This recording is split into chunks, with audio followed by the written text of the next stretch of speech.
3 years after marrying Zhong Wuxin, he dotes on me as if I were his life. He promised never to take a concubine, saying he would never betray me in this life. Everyone envies my good fortune. But it wasn't until I was pregnant that I discovered he already had a mistress. It turns out he loved and protected me because he realized I was born with a pure fate and that the medicinal value of the purple car river could heal diseases. Once he cured his beloved's heart condition, he planned to marry her as his official wife. However, my secret was not quite as he imagined. I took abortifacient medicine, holding a divorce document, and left the capital. The usually unflappable Zhong Wuxin, who remained calm even in the face of great disasters, turned white-haired overnight and went mad. 1. When I was diagnosed as pregnant, Zhong Wuxin was even happier than when he won the top scholar in the Imperial examination. His eyes reddened with joy, and he hugged me, spinning around several times. "Ah, Mei, you have no idea how much I've been looking forward to this child." He cried tears of joy, pacing back and forth with his hands in his sleeves, already thinking of names for the baby. "If it's a son, we'll name him Zhong Simu. If it's a daughter, Zhong Nianmi. What do you think?" For this eagerly awaited child, he undertook grand construction projects, expanding the garden. He bought the neighboring mansion, merging it with the old residence of the Marquis family, connecting it to the current Marquis residence, occupying more than half of the street. Precious materials like glazed tiles, Han white marble, Taishan stones, and golden silk Nanmu would float in from all over the country. The most astonishing thing was that he spent countless silver taels and effort to transport tens of thousands of green wax plums from Jiangnan. The garden turned into a sea of green wax plums. As the saying goes, green wax plums are more refined, while red plums are vulgar. A single green wax plum is worth 100 gold, and transporting them long distances cost an immeasurable amount. The scale of it was like inviting a favored consort to the residence, burning through half of the Marquis family fortune accumulated over 100 years. Seeing him go to such lengths, I couldn't help but feel both joy and concern. "Husband, I'm afraid that such extravagance might invite criticism." He indulgently replied, gently looking at my still flat belly. "Ah, Mei, haven't I worked so hard to earn military merits over the years just to show off for our child? I doubt anyone would dare to criticize." He adored me and the baby in my womb immensely.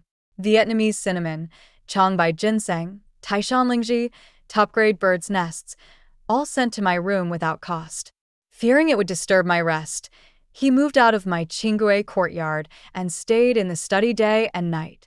He instructed the royal physician to check my pulse daily, and no matter how busy his official duties were, he persistently inquired about my pulse, diet, and daily routine. Even my maid, Jixia, couldn't help but tease.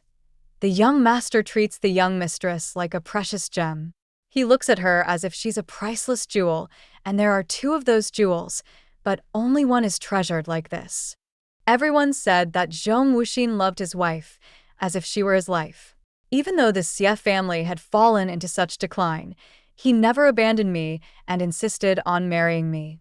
Even though we had been married for 3 years without a child, he never took a concubine or secondary wife, willingly becoming the subject of gossip as the unusual man who would uphold his promise of one life, one couple with me. Friend and senior minister Hong joked about sending him several slender horses from Yangzhou, but he firmly refused. When the emperor heard about it, he joked about awarding him a dozen beautiful singing girls. Zhong Wuxin was so frightened he even bumped his head, and the emperor teased that his house had fallen down the grapevine. I knew he loved me. I knew I had married a rare and excellent husband. In 3 years of marriage, every day felt like honey, gradually filling and drowning me. Until I discovered he had kept a mistress in Plum Blossom Alley for a full 7 years. Before we were married, they had quietly met for 4 years. 2. In fact, there were always signs.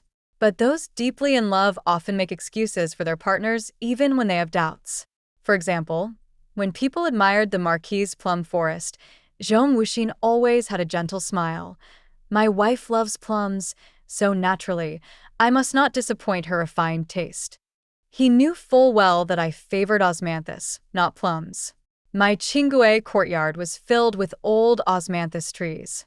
Every golden autumn, I would gather with my maidservants to pick osmanthus flowers, make osmanthus honey and osmanthus cakes, and enjoy tea under the osmanthus tree with Zhong Wuxin. When I expressed my doubts, he laughed and said, "Ah, May's name has a pun with May, plum, and when the child is born, it will be the blooming season for plums. It's quite a coincidence." But I don't like plums. I wanted to ask more, but he suddenly changed the subject. For instance, during our interactions, I occasionally heard the guard stammering about someone falling ill. Whenever he heard this, his face would change dramatically, and he would find an excuse to rush out of the residence. His voice would tremble, as if he couldn't control the quiver in his throat. He was so frightened that he lost his composure. But Zhong Wuxin was known for his calm demeanor, dubbed the modern Xian. When ordered to suppress bandits, even with the enemy at the city gates, he remained calm and played chess. The only time he was ever seen truly flustered was when I caught a cold. He stayed by my side all night, his eyes red and weary. And then there was this time. While I was walking through the new garden under renovation with Jixia, I overheard a few male servants chatting after drinking. Once the garden is completed, the young master will finally bring Miss Shun into the residence. Miss Shun is truly pitiful. She was once deeply in love with the young master, but due to her illness and the family's decline, she followed him for 7 years without a formal status and now can only be a concubine. Had it not been for the young master would never have married Miss Xia. Fortunately, she's pregnant, so Miss Shun's illness might be cured. I twisted my handkerchief, dazed for a long time, unable to speak. Jixia, frightened, supported me, fearing I might have a miscarriage, and whispered comfortingly, "Young mistress, don't listen to those idle gossipers. Everyone knows the young master loves and protects you. He would never do something so despicable. Moreover, Miss Shin has long passed away. How could she be the young master's mistress?" I had heard about Zhong Wuxin's past with Shunmi, the only daughter of the Grand Tutor. Shunmi had a heart condition from a young age, was frail and sickly, and was exceptionally beautiful, evoking sympathy. She was also exceptionally talented, skilled in chess, calligraphy, painting, and music, which made Zhong Wuxin fall deeply in love with her when he was young. At that time, the old lady of the Marquis' family was still alive and worried that Shunmi was unfortunate, having difficulties with offspring. No matter how Zhong Wuxin begged and pleaded, she would not agree to the marriage. Later, the Grand Tutor's family was exiled to Pearl Cliff for political offenses, and Shunmi unfortunately died far from home. That romantic past had long faded into obscurity. Indeed, what's the point in holding a grudge against the deceased? I could have endured it as I did before, soothing myself and moving on. But this time, I couldn't get past it. As I walked to the corridor, I suddenly realized that those people were Zhong Wuxin's trusted guards. Rumors don't spread without reason. It's highly unusual for even the guards to spread gossip about their lord and lady behind their backs. Suddenly, a thought struck me, and my heart lurched heavily. Shunmi's greatest love was green wax plums. She loved their pure elegance, their unique and incomparable nature, and their resemblance to her. If I remember correctly, none of this could be a coincidence. The cold March wind and rain, dripping, the rain hitting the silk umbrella felt like knives stabbing my heart, almost making me unable to stand. The distance of a single incense stick felt as long as a lifetime, as if it were a long, dreamlike nightmare. 3. In April, the spring sunlight gradually became brighter, and it felt a bit sharp against my face. I brought Jixia and a few servants and stopped the carriage at the entrance of Plum Blossom Lane. The driver, an old servant from my family, accidentally ran over a broken bowl on the ground and kicked it away after getting down. I looked at the scattered pieces in the corner of the alley. I thought sometimes it's better to kick away things that are broken right away. Not far off, at the entrance of a refined courtyard, stood 2 figures. One was a man in a royal blue robe, as graceful as a jade tree in the garden. This was my husband, Zhong Wuxin, who once loved me deeply. The other was a delicate girl in green, with a face that combined the misty beauty of distant mountains and the delicate charm of petals with dew. This must be Shinemo, who was rumored to be dead, but was still alive. Knowing something and seeing it with my own eyes are different matters. The hurt felt like a blade twisting in my chest, the pain indescribable. The pain made me gasp, but I managed to keep silent. Shinemo had tears in her eyes and said softly, "Zhong Lang, I don't want to be a concubine." Zhong Wuxin gently reassured her, swearing, "Siame has done nothing wrong. I won't divorce her. Once the child in her womb is born, I'll ask the emperor for a decree. I won't let you down. I won't let you down." Just as he had sworn to me years ago. Men's promises are no different from a dog's bark. Zhong Wuxin naturally reached out to smooth her hair, making her smile brightly. "To give you a grand entrance, I'm expanding the marquee and transplanting your favorite green bud plum trees. The grandeur of this occasion surpasses even the wedding of the heir." So it turns out that the so-called expansion for the child and moving the plum trees for the wife were just excuses to stage a grand show for taking a concubine. It turns out that the me in the child's name was a reference to Mo, and he hoped our child's name would carry his love for his beloved. I wonder if his deceased mother would have overturned her coffin upon learning this. When Zhong Wuxin finally noticed me at the alley's entrance, his expression froze. The smile on his face stiffened as he frowned. "Ame, it's not as you think. Let's talk about it back at the mansion. For I am Siame, the only daughter of a 3-generation loyal military family. My parents had 6 sons before they got me, and I was cherished as if I were delicate and precious. From a young age, I didn't care for fighting or the arts. I was absorbed in mathematics, my abacus clacking away. Others joked that a military family like ours would produce a money-grubbing businessman in the future. In our society, merchants were considered lowly, but my father didn't care. He would stroke his mustache and smile. Being a rich merchant is fine as long as you can benefit others and uphold your family's honor. My mother even handed over her dowry estate to me to manage. When it came time for me to marry, they were meticulous in choosing the right match. They not only loved me, but also knew I had a big secret. This secret, my mother only revealed to me right before she passed away. My father disliked scholarly officials and wanted me to marry a valiant general, such as General Gao Yangji, whom he favored. As a child, Gao Yangji and I played together, pretending to run businesses, climbing trees for fruit, sitting on walls watching the sky, and dreaming of distant places. Worried about the battlefield's dangers, the potential misuse of my secret, and my gentle disposition, my mother didn't want me to marry a rough general. She was determined to find me a peaceful scholar. Eventually, I was betrothed to Zhong Wuxin, the heir to the marquis and the most dazzling jewel of the capital, a paragon of both literary and martial prowess. I still remember our first meeting under the osmanthus tree in my family's courtyard. He was an elegant gentleman, and just one glance made me happy. He swore to my parents that he would never take a concubine and would never wrong me. My parents' concerns about his past affairs melted away. But just before the wedding, all the male members of my family were killed in battle. My mother died of grief, and the once glorious Xie family fell overnight. Fortunately, Zhong Wuxin treated me very well, with careful attention and tenderness.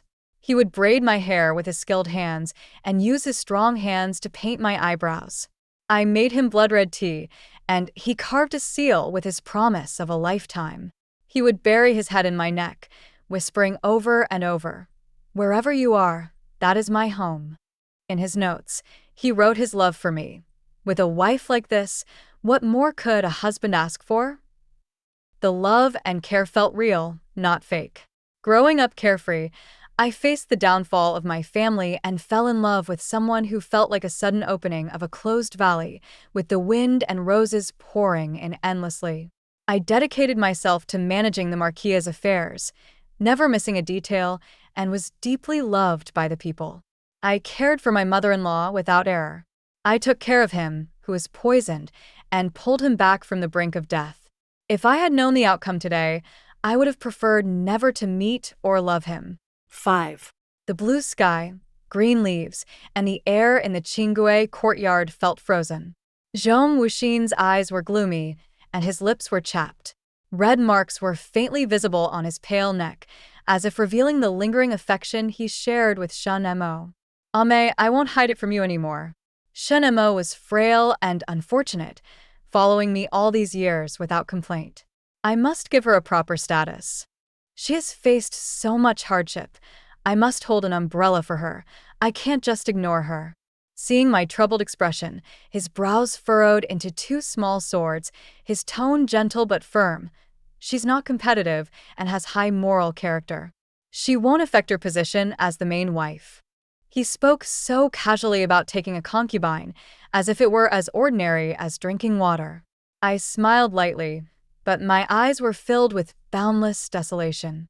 Back then, if you hadn't sworn never to take a concubine, if not for his solemn vows, touching both me and my parents, even if he were the moon in the sky or snow on the mountain, I might not have married him. He lowered his gaze, his voice still gentle, but I felt like I was sinking into a cold abyss. Ame, in my unruly youth, I met someone delicate and bright like sunshine. She's unforgettable, and I can't forget her. I wanted to ask, and me? What am I? Were those loving gazes and sweet moments all fake? But I couldn't bring myself to ask. His actions were the answer, so no further questions were needed. He continued, historically, men have always had multiple wives and concubines. Look at Xie Shiling, Huang Shongshu, Chen Yushi. I'm only taking one concubine. He held my hand, trying to embrace me as before, but I avoided him. Sigh, Ame, you've always been understanding. Why is it that you can't accept this? I'll only take her and never another. Yes, historically, many men had multiple wives and concubines and indulged in pleasures. But the Xie family did not. Our family rules forbade concubines. My father, all the uncles, and even my 6 brothers had no concubines or concubines, each loving their wives without doubt. Thinking of this, I looked up at Zhong Wuxin. Fine. When do you plan to bring her into the house? He sighed and said after a long pause, after you give birth, when the garden is completed. Very well. By then, the garden full of green bud plums will be in full bloom. His calculations are even smoother than mine. He's certain I can't leave him, not realizing that the one who truly can't live without me is him. 6. I spent several days settling accounts with the 2 stewards in the mansion. One of them, Steward Chen, used to work for the Xie family and is young and capable. When I first came in, I discovered that the seemingly prosperous marquis was already running at a loss. Although the external appearance hadn't collapsed, the internal resources were nearly exhausted. I had to reassign Steward Chen to sort through the mountains of accounts and clarify everything. I worked tirelessly to streamline and reverse the financial situation. In 3 years, the marquis went from losing money to becoming profitable, with its assets expanding several times over. When the old lady of the marquis was still alive, she spoke highly of me. However, they didn't know that I had managed the Xie family's assets to great success as well, spreading from our ancestral home in Jiangzhou to all parts of the country. Our Xie family's hidden wealth could rival that of a nation. Zhong Wuxin, born with a silver spoon, was indifferent to such mundane matters and spent money according to his whims. Just the new garden alone had depleted most of the marquis's wealth. The future maintenance costs were incalculable. However, these were no longer my concerns. I instructed Steward Chen and Ji Xia to promptly inventory my dowry and, when the opportunity arose, to sell it all and convert it into silver notes. Ji Xia, who was always straightforward, asked, "Miss, are you preparing to divorce the heir?" Since discovering Zhong Wuxin's mistress, she had started addressing me as Mississippi. I glanced at the divorce papers already drafted on the table and unconsciously touched my abdomen, giving a soft, Recently, my chest and abdomen had been feeling uncomfortable, itchy, swollen, and somewhat painful. But the cause remained elusive. Regardless, the child in my womb is my flesh and blood. I need to provide for him. 7. On my 19th birthday, when the courtyard was lush with greenery, Zhong Wuxin, who loved grand occasions, went all out. He invited a renowned troupe from the capital to show his importance and blessings towards me. Early in the morning, a huge redwood box was carried in, filled with precious items like cloud-patterned silk, soft gauze, eastern pearls, coral, agate, and Hetian jade, rare treasures he had collected. He gazed at me with intense eyes and personally placed a jade hairpin in my hair. The hairpin, intricately carved from high-quality Hetian jade, was a meticulous work of his own hands. He did a great job pretending that our recent Cold War didn't exist. He was like a sorcerer who could see into people's hearts, showing meticulous care and endless affection. Every movement and word seemed to hit me right in the heart. I didn't refuse his kindness. Despite my physical discomfort, I attended the performance with him. As a high-ranking lady, even if there were rifts, I had to maintain the image of a graceful and harmonious figure. At that moment, an attendant hurried over to Zhong Wuxin, casting a concerned glance at me. After receiving his signal, the attendant reported straightforwardly, "Young master, Miss Shun is demanding the 1,000-layer cake from Zui Xianlu. She refused the one I bought and insists on you going." "Zui Xianlu, isn't that?" Ji Xia quickly stopped, almost revealing that Zui Xianlu was a property of the Xia family. Zhong Wuxin sighed, his amusement mixed with affection. "She is so spoiled." Since the mistress was made public, he no longer concealed his affection for Shan Mo. It seemed he wanted me to quickly adapt to living harmoniously with his beloved concubine. The last time it was Shin Mo's illness, which nearly scared him to death. As he headed out, he glanced back at me. Mo is still young and doesn't understand. I'll be back soon." Although Shin Mo was 4 years older than me, I didn't stop him. The pain in my chest and abdomen, already faintly present, now became unbearable, as if a hole were being drilled into me. My mind went blank, and a roaring noise filled my ears. Snowflakes flashed before my eyes, and the world seemed to distort. Someone screamed, others ran in panic, and cries of "physician" were heard. In the moment I collapsed, I saw Zhong Wuxin's face showing surprise, disbelief, and a hint of inquiry. His voice, warm but sharp as a knife, cut through. "The young lady has always been as strong as an ox. How could this happen? Is she throwing a tantrum? Ame, how could you act like a spoiled child at your age? How could the daughter of a prestigious military family resort to such petty methods for favor?" He thought I was using tricks to compete with Shen Mo. In my daze, I heard Ji Xia's angry voice. "Our miss has been unwell for days." "Young master, wouldn't asking the physician clarify the situation? Even if you have no regard for miss, you should care for the child in her womb. That is your flesh and blood." In the moment before consciousness faded, it seemed someone came to report Shen Mo's sudden illness. Without hesitation or struggle, he left. The physician said it's due to worry and stress. "It's not serious. Take care of the young lady first. I'll be back soon." 8. "Doctor, could you have misdiagnosed? Our miss cannot possibly be suffering from excessive worry. She's been in so much pain she couldn't stand up multiple times. Why hasn't a cause been found?" When I woke up, I saw Ji Xia's eyes were red from crying. She suspected the physician was a quack. I knew there was something wrong. I didn't make a scene but arranged for them to search for the renowned physician Chen Zhongjing. During this time, Zhong Wuxin hadn't returned to the mansion. I heard he was beaten badly by Gao Yangji, his head bruised and bloodied. Gao Yangji pointed at him and scolded, "Heartless scholars are always hypocrites, putting on a show while scheming behind the scenes. You swore not to betray her, yet you secretly kept a mistress. If you remain so unscrupulous, I'll beat you every time I see you." This incident caused an uproar, and Zhong Wuxin's reputation as a scholar suffered, impacting the image of scholars as a whole.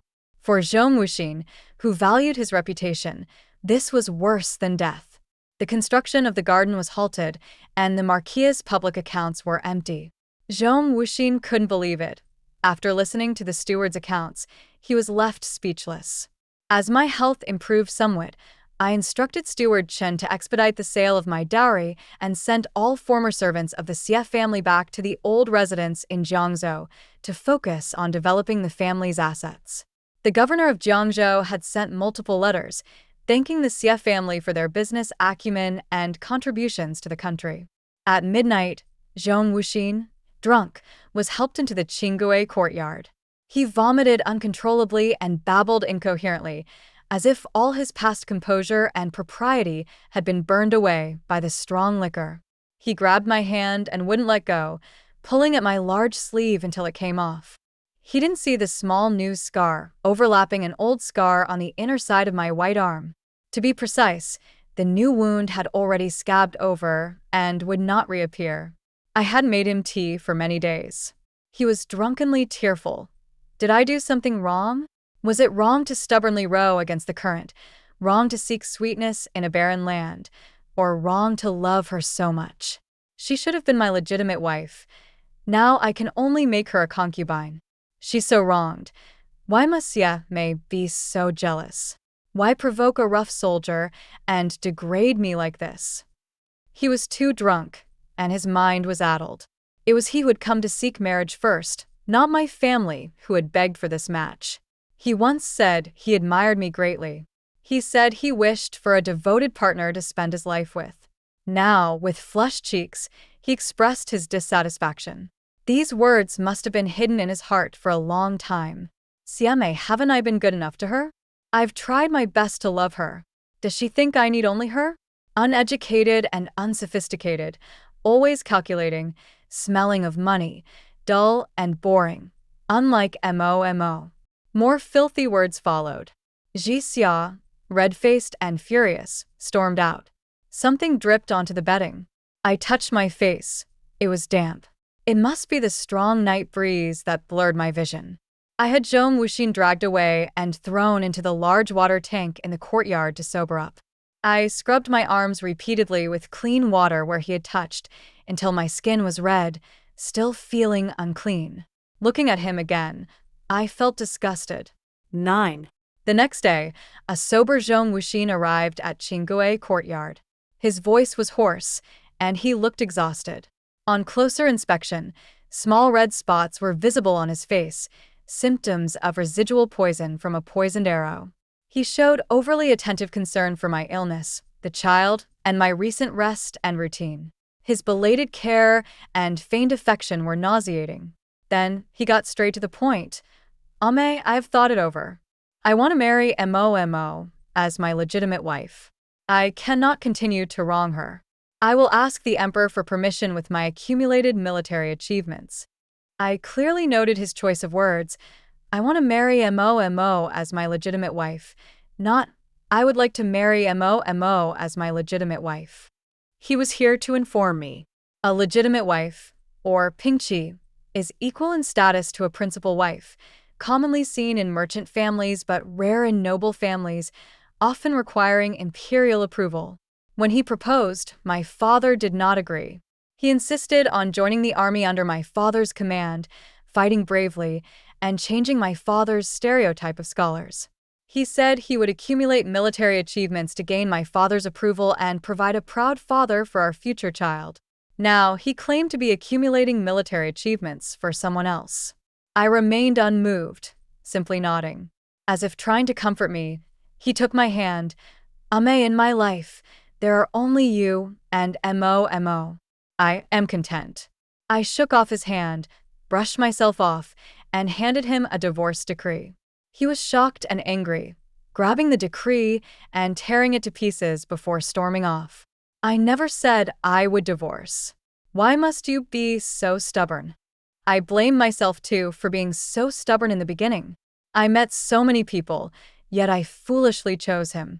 The one who should have been just a passerby held such an important place in my heart. 10. Every time I sent him a divorce decree, he tore it up. He finally realized I was serious. It wasn't just a tantrum. He stormed into my room with a gloomy face. He looked entirely different from his usual gentle self, now dejected and disheveled. He had lost weight. Dark circles under his eyes were visible, and the red spots on his face seemed to have spread. His once bright eyes were now dull and lifeless. He pulled me by the shoulder and asked in a deep voice, "I've torn up the divorce decree. Why do you keep sending it?" "I won't sign it." I looked at him indifferently, making him uneasy. "Zhong Wuxin, there's no room for reconciliation between us." Previously, I always spoke sweetly and referred to him as husband, but this was the first time I called him by his name. He was stunned, gripping my shoulders harder, causing me pain. "Don't even think about it. You'll never leave me. Ame, is your heart made of iron? Can't you feel that you still have a place in my heart?" Of course, I knew he had a place for me in his heart, but I didn't care and didn't want it. I pushed him away with force, a sneer on my lips. "Didn't you always think Mo was wronged? I'm making way for her as the legitimate wife. Isn't this what you wanted?" He first looked confused, then anger flared in his eyes. "So, you're jealous of Mo? Do you know you're committing the 7 offenses? Now that the Xie family only has you left, what do you have to rely on? Do you really think you're worthy to be my wife? If it weren't for—" Before he could finish, a loud slap echoed through the room, leaving a bright red mark on his handsome face. The Xie family has a long-standing tradition of loyalty and service. Whether fighting in battle, saving lives, or aiding the poor, we uphold our family's honor. Even if the Xie family only had me, I would not tarnish our family's reputation. Not everyone is like you. Outwardly a gentleman but inwardly base, only caring about personal affairs. Don't insult the Xie family. You are unworthy to be my husband." My resolute words left him red-faced and speechless. After a long silence, he softened his tone, grabbing my sleeve and pleading quietly, "You still carry my child. Where will you go? Stay with me, and I will treat you and Mo fairly. What good is a divorce for you? As a divorced woman who has had a child, can you find a good match?" I expressionlessly took out another stack of divorce papers.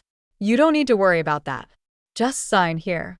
His fists clenched in anger, and he left in a fury. "You won't get away. You'll never leave me. It's fine. Even if he doesn't sign, I have other ways to obtain a legal divorce." 11. My condition grew increasingly peculiar.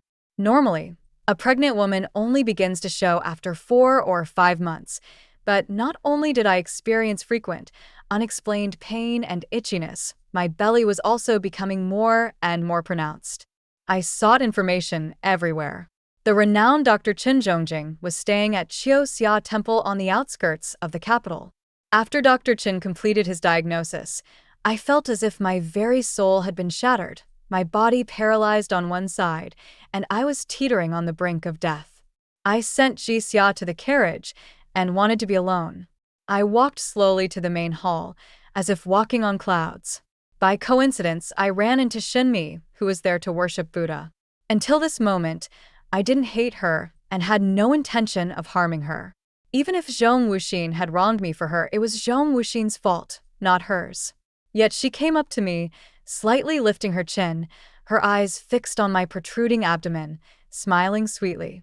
"Sister, do you know how long I and Zhong Lang have been looking forward to this child? The cinnamon, ginseng, lingji, and bird's nest you've been taking were all sent to you by Zhong Lang on my orders. Take good care of yourself. I will treat the child as my own." Her words made me seethe with anger, and I retorted sarcastically, "Your father is a distinguished minister, renowned for his strict family discipline and praised for his integrity. How would he feel if he knew that you have been content to be someone else's mistress for years? Using a false death to survive in this world.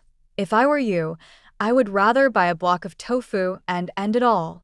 Her face turned red with anger, and she was left speechless. As Zhong Wuxin's tall figure emerged from the corner of the hall, she suddenly charged at me. I quickly dodged, and with a splash, she fell into the temple lake. When Zhong Wuxin rushed over to rescue her, she accused me of pushing her. Zhong Wuxin's forehead was marked with veins, his fists clenched tightly, and his gaze was dark with fury. "CMA, why are you so jealous? It's either causing trouble with the divorce or harming Mimi. How dare you be jealous of Mimi?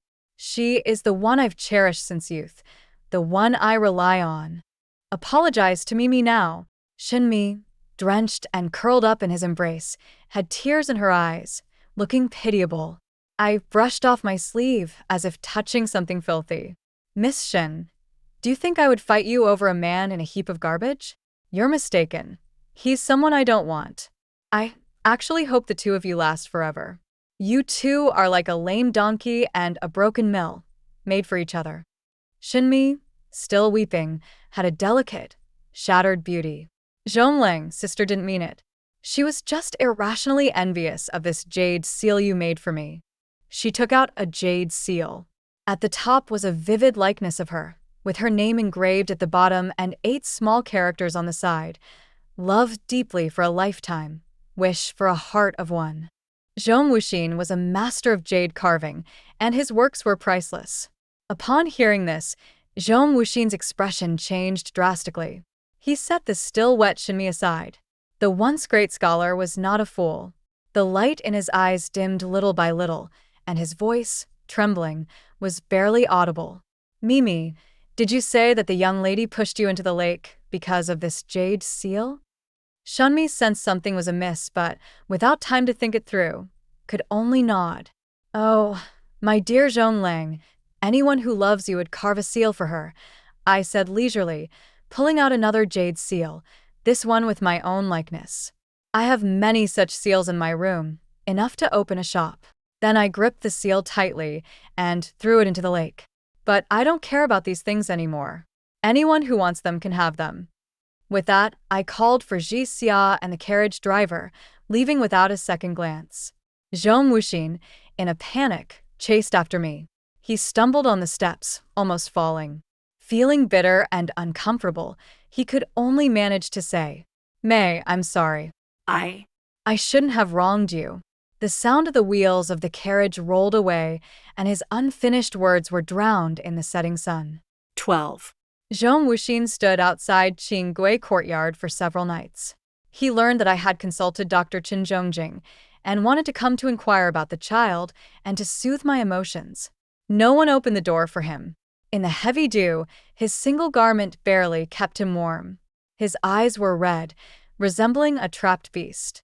He was convinced that if he humbled himself and made amends, I would give him another chance. Even at this point, he still wanted everything. But he never imagined that I would obtain the divorce decree without his consent. When the Imperial edict arrived, he was completely bewildered. Upon hearing that the Xie family had made great efforts to benefit their hometown, built schools, sheltered orphans, and generously supported military expenses and disaster relief, and that the governor of Jiangzhou had reported that the emperor had officially granted me the title of protectress of the nation and approved my request for divorce from Zhong Wuxin. His face turned pale, and he was so shocked he could not stand. With the edict delivered, there was no room for reversal. When the imperial envoy left, Zhong Wuxin staggered and fell to the ground. He fainted. Zhong Wuxin lay in bed for 5 days and nights. He was ashen, the red spots on his face more pronounced, his entire body frail and on the verge of collapse, as if he would shatter at any moment. "May, if I promise not to take Shinmi, will you stay with me?" You don't know, when I heard the edict, it felt like my heart was ripped out. In these days, lying on the bed half dead, I realized that the person I love the most is you. What must I do for you to stay by my side? You see, people are strange. They yearn for what they cannot have, and do not cherish what they have. They doubt while together, and regret once lost. Throughout their lives, they are filled with regrets. Zhong Wuxin was such a person. He didn't know how to cherish what he had. I taught him by making him lose me. Seeing me turn away, refusing to look at him no matter what he said, he knew the water had been spilled, and he sighed deeply. "May I ask you for one thing? Please leave the child with me, okay?" I lower my gaze and heard myself say, "All right." 13. If one is determined, it's actually quite easy to thoroughly investigate this matter. The imperial physician was brought in, along with a monk skilled in fortune-telling. All the supplements, cinnamon, ginseng, lingji, and bird's nest, were laid out in front of them. The monk's face was ashen as he continuously kowtowed, staining the floor tiles with blood. The Imperial physician was equally terrified, trembling uncontrollably. Their testimonies all pointed to Zhong Wuxin and Shinmi. When it was discovered that I had a pure Yin constitution and that the purple river herb could be used as medicine to treat Shinmi's heart disease, Zhong Wuxin specifically came to my father to propose marriage. To enhance the effectiveness of the purple river herb, they had added secret medicines to the supplements, causing my fetus to develop far beyond normal, leading to swelling in my chest and abdomen, constant itching and pain, and severe heart palpitations. Even a tiger wouldn't harm its own cubs. Why did Zhong Wuxin do this? I couldn't speak. I couldn't describe how my heart felt, as if it was being torn apart piece by piece, when Qin Zhongjing revealed the truth. Ji Xia brought over a dark, bitter concoction. Her eyes were red-rimmed as she sniffled. "Miss, are you sure you want to drink this?" Qin Zhongjing had asked me the same question. He said, "The child in the young lady's womb has already been developing for 4 months and is in human form. If terminated hastily, there is a high risk of causing the death of both mother and child." At that time, I bit my lip and nodded firmly. But the tears in my eyes still fell. For months, he had his own heartbeat, tiny hands and feet, and would playfully kick my belly. Actually, I wasn't suited for pregnancy. But seeing Zhong Wuxin so eager for a child, I used a reversal technique and sacrificed 10 years of my life to conceive this child. I cherished his hard-won existence more than anyone else. Yet, the child I exchanged 10 years of my life for was merely a medicinal ingredient for another woman. Upon learning the truth, I felt murderous rage. All his tenderness and affection toward me were for another woman. My father was right. The hearts of scholars are always so convoluted. Finding happiness in marrying a scholar is rare. I should have listened to him from the start. I opened the window, and the early summer breeze carried the scent of roses mixed with wheat and fresh grass. It was strange. I felt cold. Pack up these people, the herbs, and the child along with this letter, and send them to Zhong Wuxin. This is the last gift I give him. From now on, we will never meet again, whether I am conscious or not. Force that bowl of red tea down my throat and take me out of the capital immediately." After instructing Ji Xia, I tilted my head back and drank the bitter, astringent medicine in one gulp, leaving not a drop. I promised him I would leave the child behind, so I was not breaking my word. A bone-deep pain surged up. It was dull, like a soft knife slicing through flesh, vaguely painful. A warm stream flowed from beneath me. I felt as if I was immersed in ice water, barely able to breathe, my organs growing colder and colder, as if a biting north wind was piercing my bones, leaving me shattered. Endless darkness enveloped me. I heard Zhong Wuxin's heart-wrenching cries and Ji Xia and Butler Chen trying to prevent him from breaking in. 14. The summer wind carried the scent of roses mixed with wheat and fresh grass. When I awoke, it was 7 days later. I was lying on a spacious carriage engraved with the Xie family crest. The carriage had left the capital and was speeding toward Jiangzhou. Ji Xia and Butler Chen were by my side. It was said that after drinking the abortion medicine, I fell into a coma. Blood flowed out by the bucketful, as if it were endless. Meanwhile, Zhong Wuxin went mad, unstoppable by anyone, rushing into the room. He said he only knew the purple river herb could treat heart disease. He claimed he couldn't have tampered with the supplements, as they were his own flesh and blood. Later, he seemed to have realized something and headed straight for Plum Blossom Alley. I don't know what he and Shinmi argued about, but she indeed suffered a sudden heart attack and was beyond saving. Upon seeing the fully formed fetus and the letter I left him, he turned gray overnight, completely losing his sanity. He spent day and night sitting in a chair, carving jade seals with a carving needle, completely absorbed in his work, muttering to himself, "May, what kind of jade seal do you want? I will carve it for you." His appearance was almost unrecognizable, and the household staff could barely recognize him. It seemed as if he had been gradually worn away by time, his body emitting an aging scent. Ji Xia and Butler Chen did not concern themselves with him. Following my instructions, they directly took me, still unconscious, away. I smiled faintly. Zhong Wuxin had truly gone mad. In the letter, I had told him two things. One was that the poison from his arrows could not be suppressed, and that soon he would resemble a madman. The other was that while I did have a pure constitution, my purple river herb could not cure any illness. The so-called monk was just a charlatan. I didn't reveal my real secret. My blood could cure diseases. The red tea he drank every day was made from my blood. The poison within him would have healed in a month or so. I could also reverse fortunes, turning the impossible into possible. The Xie family's estate and the Marquis's assets were thriving in this way.